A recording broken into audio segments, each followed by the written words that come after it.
having a movie is the only way to be seen as a real hero. What about an arch nemesis?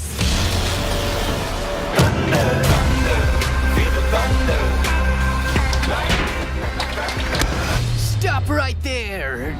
Deadpool? Deadpool? What? Why does everybody think I'm Deadpool? I thought Deadpool was a good guy. By the way, he should be saying that he's not me. Okay, because I came out, like, way before he did. Teen Titans Go to the movies.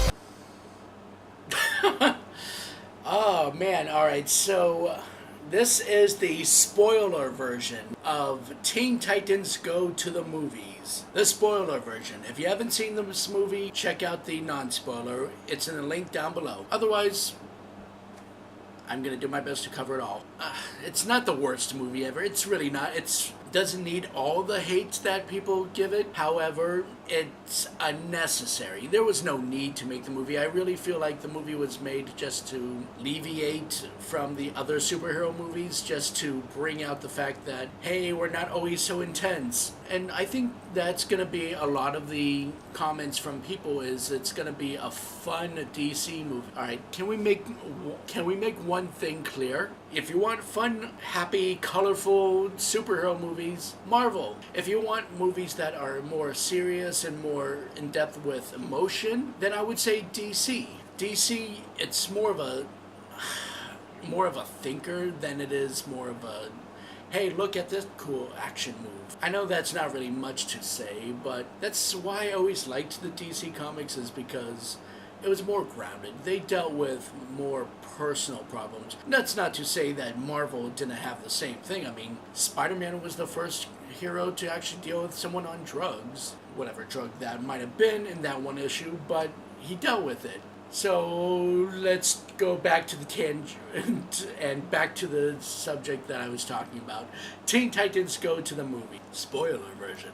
So the movie starts off with a short film about Batgirl waiting for her dad, Commissioner Gordon, to go to bed so she can go out and join the other female heroes to take on Mr. Freeze. It's not a bad cartoon. It was cute. It doesn't take itself seriously. They know what it is. It's a short. I think it more appeals to the girls or anyone that just like the female heroes. It's a short, so it's just there for a brief entertainment. You know you're in trouble when the main movie starts off with Daffy Duck jumping out of the logo and doing like his crazy woo-woo sound. I did love the fact that they had the DC logo, you know, the one they came out recently, with all the DC heroes standing next to each other, except for now they're actually animated like Teen Titans Go. That's cute. In the first scene where they're battling Balloon Man, by the way, is a real villain. He doesn't look like what he does in the movie, but he's actually a Batman villain. Very little known. This movie has musicals in it that, I'm not gonna lie, the songs were pretty catchy, especially the one where Robin sings about him in a movie. Oh, and also I love the dubstep music they did on Krypton. This movie loves to change its tonal shifts. It'll be one moment of Robin and the Teen Titans moping about how they want to be better and have their own movies and be taken seriously, and then fart jokes. Jokes that adults get because they've grown up on the comics, so they know the references. Those are the jokes I laughed at. And then a moment later they'll cater to the kids with poop jokes. Lots of poop jokes, as I explained in the non-spoiler. Not a comedy snob, I just find fart and shit jokes and piss jokes kind of lazy. It's lazy writing, but it could be funny in certain context. They just haven't found it yet. The bad guy is Slade Wilson, Deathstroke. They call him Slade. The film doesn't recognize him, so like the Teen Titans don't even recognize that he is a villain until that movie. So it's safe to say that the original Teen Titans cartoon has nothing to do with this. This stands alone. I already knew that, but a lot of fans don't, and that's where they get so mad about it. This is not gonna be for the people that loved the old Teen Titans cartoon.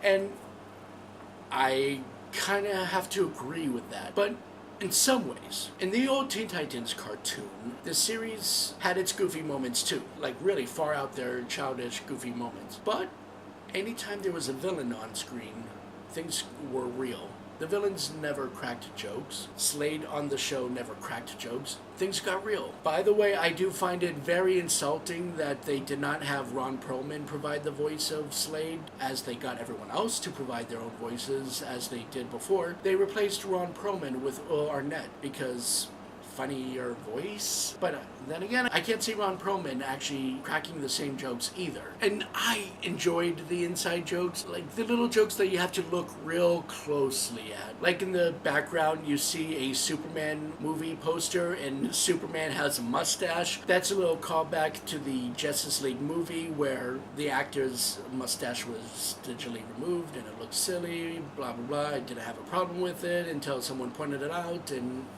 you can't unsee it. I only laughed at the jokes that were inside jokes. Jokes that I got because I've seen the movies or read the comics or knew the cartoons. I did enjoy when the Teen Titans were watching the trailers, waiting for their movie to come, and it never comes, but they do have an Alfred movie coming out. And as funny as that is, there is a TV show in the works, so I don't know if they knew that or they're just trying to lower our expectations beforehand. Alfred's an awesome character, by the way. He is a hero in his own right long before he met Bruce's parents, so do take him somewhat seriously. I think my favorite joke in the whole movie was when they were filming Batman vs. Superman Part 2. Batman, Superman fighting. Batman asks the name of his mother. He says Martha. They become friends again. And then Batman asks who's his father's name. Superman says Jonathan. Batman says, my dad's name is Thomas. And they go back to fighting. That did crack me up. The director of the film, who is the bad guy, is actually Jade Wilson. Yeah, we saw the red flags right away. And I say we as in the people in the audience. I mean, come on. The villain's name is Slade Wilson. And the director's name is Jade Wilson. Come on. Although I was a little thrown back because I thought, okay, maybe this is going to be Deathstroke's daughter, just re-altered. No, it's just Deathstroke in a mask. I was kind of really disappointed because if you know the Teen Titan... sorry. A little warm in here, so I got to adjust myself. If you know the Teen Titans comic book, if you know the reason why Deathstroke was always against the Teen Titans, it's because he had a kid that was part of the Teen Titans that died on a mission. So he made it a personal goal to destroy the Teen Titans. That is the reason why he was their nemesis. Early 2000s cartoon didn't recognize that because gotta play it safe, I guess. Nick Cage as Superman. Okay, cool. Nick Cage finally got to be Superman. All right. Didn't do anything extraordinary, but hey, he provided a voice. I think another hilarious part was the Stan Lee cameo. It's a DC movie, not a Marvel movie, but he still made a cameo. I was disturbed by the fact that the Teen Titans thought they could be the best superheroes by eliminating other superheroes, by going back in time and eliminating the origins of each hero. Superman, they saved Krypton. For Wonder Woman's origin, they just took away her lasso when she was a kid. And then for Bruce Wayne's origin, before he became Batman, instead of going into a scary dark alley, they go to a nice alley. And I did laugh at the joke of Bruce saying, hey Dad, thanks for taking me to the movies in the most scariest part of Gotham. Because I never understood that in the comics. Like, Bruce Wayne's parents are rich. Why would they go down an alleyway? Oh, by the way, young Bruce Wayne's voice is provided by Kal-El Cage. Yeah, Kal-El Cage, Nick Cage's son. Now, when the Teen Titans go back to the future and they see what they've done as a mistake, they quickly go back and fix everything. That was only a small fraction of the film. It wasn't the main part of the film. Could have been, it would have made the movie better, but because they had to go back in time and fix everything, that means they had to make the origins what they were. The part that gets a little queasy is when they had to go and make sure that Bruce's parents were killed. So they pushed him into the alley. And before they pushed him in the alley, the fact that Starfire put pearls on the mother's neck. Pearl necklace was always a thing every time they show the death of Bruce's parents. And yeah, it just shows the Titans push the parents, the family, into the alleyway, and you don't see what happens, but you see lights flashing from the gunshots. That's probably the darkest thing in the whole entire cartoon, in the whole entire movie, in the whole entire series. There's really no happy way of giving Bruce his origins, but damn, just to think that the Teen Titans are the reason why Bruce's parents are dead, that's pretty messed up. I don't know. I enjoyed the music. I enjoyed the songs. The dubstep music that happened on Krypton was great too, but overall, don't insult kids by making their heroes child-like drawn. I was a kid when Batman the Animated Series came out. They drew Batman and all those characters with dignity, like with real emphasis on detail. The stories were grim, but they were very prestige, and I learned quite a bit as a kid. I don't know how many times I can say this. I always say this when I bring up Power Rangers too. Kids are not that stupid. You want to teach them a life lesson, you don't have to dumb it down. You can give them the same entertainment that you give the grown-ups. I want to say, show them sex scenes or cussing, but follow Pixar. Pixar knows how to communicate writing to the whole entire family. This movie doesn't know what its audience wants to be. So it's like the film goes back and forth. It'll do grown-up jokes, and it'll do infant jokes. Grown-up, infant. Nothing in between. I don't hate this movie, I just don't think it deserved its own release in the theaters, but it doesn't take away from the old Teen Titans cartoon either.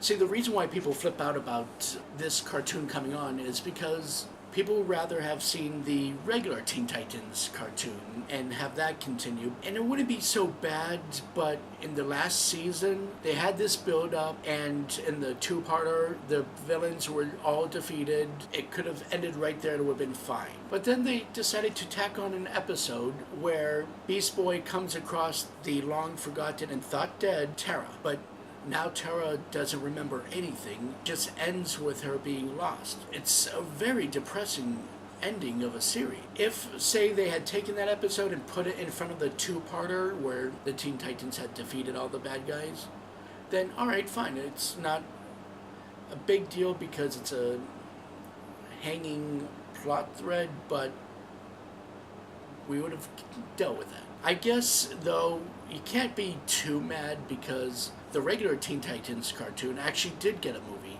It was not theatrical, but they got a movie. It was called Teen Titans Trouble in Tokyo because it's Cartoon Network and they like to lately dumb things down. Oh god, I can't. They're coming out with a Thundercats cartoon with the same animation. Not everything has to be drawn like Steven Universe. Don't tone things down. Don't have to. And you also don't have to cancel things and then just bring it back later. Talking to you, Ninja Turtles.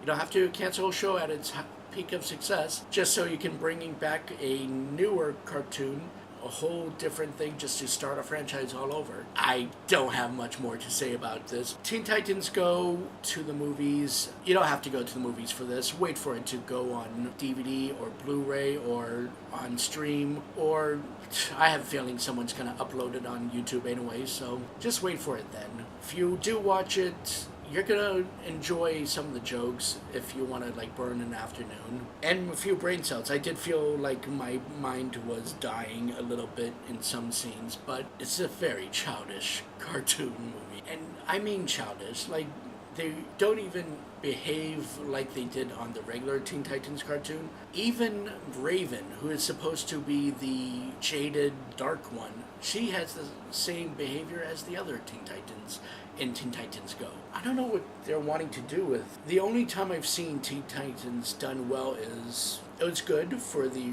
regular Teen Titans cartoon. Not the greatest, but it was good. I did enjoy Young Justice. That's kind of like Teen Titans. I did like the animated movies that came out recently, like Teen Titans The Judas Project. But now you got the live-action Teen Titans show coming out, and I'm still at the edge of my seat for that one. We'll see how it goes, but time will tell. So as I stated, speaking of reboots, I am going to be doing season 2 of Anthonix Maximus, the web series. This is the series that the Anthonix Maximus review spun off from. Season 2, I got better camera equipment than even this one. So, and we'll see how that goes. I am actually feeling confident. I'm excited for what the new year is going to bring. Until the new episodes of Anthonix Maximus reviews come and Anthonix Maximus the web series comes out, I'll do my best to keep up on these cinema reviews and maybe throw in a few shorts here and there. Take it easy.